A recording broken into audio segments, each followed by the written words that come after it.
আজকে ডাক্তারের কাছে গিয়েছিলাম। তো স্বাভাবিকভাবে যেটা হয় যে চেকআপ করবো, রিপোর্ট নিয়ে কথা বলবো, তারপর চলে আসবো। কিন্তু হয়েছে কি, যে বিল্ডিং এ ডাক্তারের চেম্বার, ঠিক সেই বিল্ডিং এর ২য় তলায় ১০ বছর আগে হয়েছিল আমার বিয়ের অনুষ্ঠান। মানে মজা না ব্যাপারটা? পা রাখা মাত্রই সেই দিনের সব ছবি আমার চোখের সামনে ভেসে উঠছে। সাজসজ্জা, হাসির শব্দ, পরিবারের ভিড়, মনে হচ্ছিল যেন আমি আবার সেই দিনে ফিরে গেছি।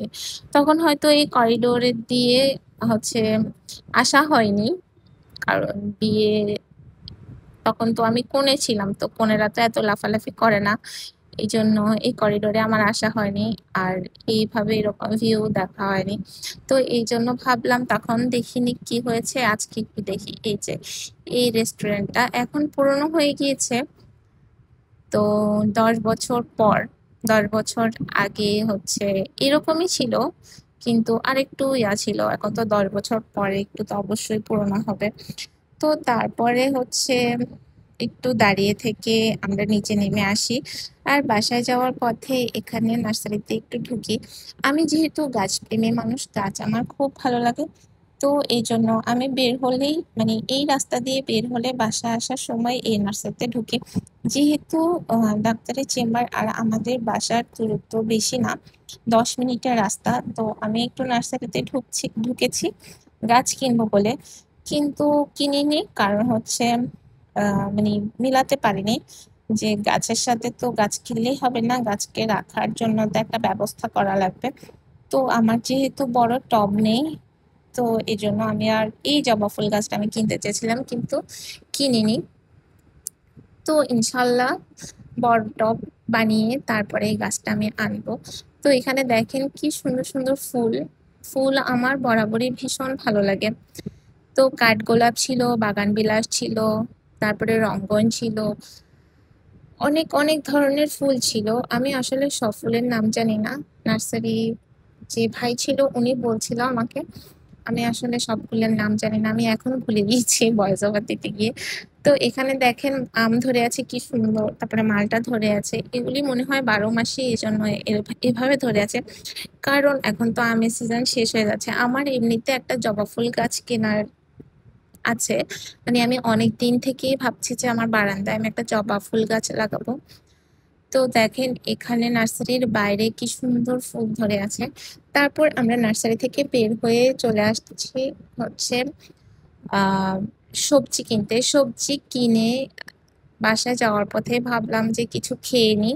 এখানে আমার বড় ছেলে আমার সাথে ছিল, তো ওকে বাইরে বের করলেই ওকে কিছু না কিছু খাওয়ানো লাগে। তো ওকে খাওয়ানো মানে হচ্ছে আমাদের সবাই সবাই খাওয়া। কারণ হচ্ছে ও খাবে একা একা, আমরা কি ওর মুখে চেয়ে থাকবো? এজন্য আমরা সবার জন্য কিছু না কিছু অর্ডার করি। তো এখানে আমি পিৎজা, স্লাইস পিৎজা অর্ডার করেছি। পিৎজাটার টেস্ট ভালোই ছিল, অনেক মজার ছিল পিৎজাটা, আর ফ্রেশ ছিল। তো এখানে আমি হচ্ছে পিৎজাটা খাচ্ছি আর একটু ভিডিও করছি আপনাদের জন্য। আর এখানে ও হচ্ছে, আমি ওকে বারবার নিষেধ করেছি যে ডোনাট নিও না, তুমি অন্য কিছু নাও, কারণ প্রত্যেকবারই ও এরকম করে, ডোনাট খাবে খাবে খাবে, সুন্দর দেখে খায় কিন্তু খেতে বসলে আর ওর ভালো লাগে না। তো এখানে আমার ভাইও ছিল আজকে, ও এসেছে ওর বাসা থেকে, আমাকে দেখতেই এসেছে। তো এখানে আমি ওকে বলতেছি যে নে একটু বড় বোনের সেবা কর, বোনকে একটু সস ঢেলে দেয়। সবসময় তো আমার বাসায় আসস আর আমি রান্না করে খাওয়াই, আমাকে তো তোর কিছু করে খাওয়ানো লাগে না। অবশ্য আমি যখন আমার বাবার বাড়িতে যাই, তখন আমার এই ছোট ভাই কিন্তু আমাকে চা বানিয়ে খাওয়ায়। তারপরে আমার সব ছোট ছোট কাজ কিন্তু ওই করে। মানে ছোট ভাই আসলে থাকা একটা ব্লেসিং। ও হচ্ছে আমি বাড়িতে গেলে আমার যত ধরনের যত আছে ও সবকিছু করে দেয়। ইভেন কি আজকে ও আসার কারণ হচ্ছে আমি একটু অসুস্থ। তো বলতেছে যে তুই থাক, আমি আসি, আমি তোরে নিয়ে ডাক্তার কাছে যাব। তো আর কি চাই, একটা বোনের জন্য তো এটাই অনেক বেশি না? ভাই আসছে, বোনকে ডাক্তারের কাছে নিয়ে যাবে। তো এখানে আমরা খাওয়া দাওয়া শেষ করে হচ্ছে একটু কফি নিয়েছি। আর বাসায় আসার পর আমার ছোট ছেলে, ওর জন্য আমি অবশ্য নিয়ে আসছি পার্সেল। তো এখানেও বলতেছে যে আমাকে আর একটু করে দাও, ড্রাগন কেটে দাও। তো আমি এখানে ড্রাগন কাটতেছি। আর আমার ভাইকে বলতেছি একটু ভিডিও করে দেয়, আমি ড্রাগন ফল কাটি, কারণ ফলটা যেহেতু রঙিন হাত টাত সব লাল হয়ে যায়, সুন্দর লাগবে ভিডিওতে।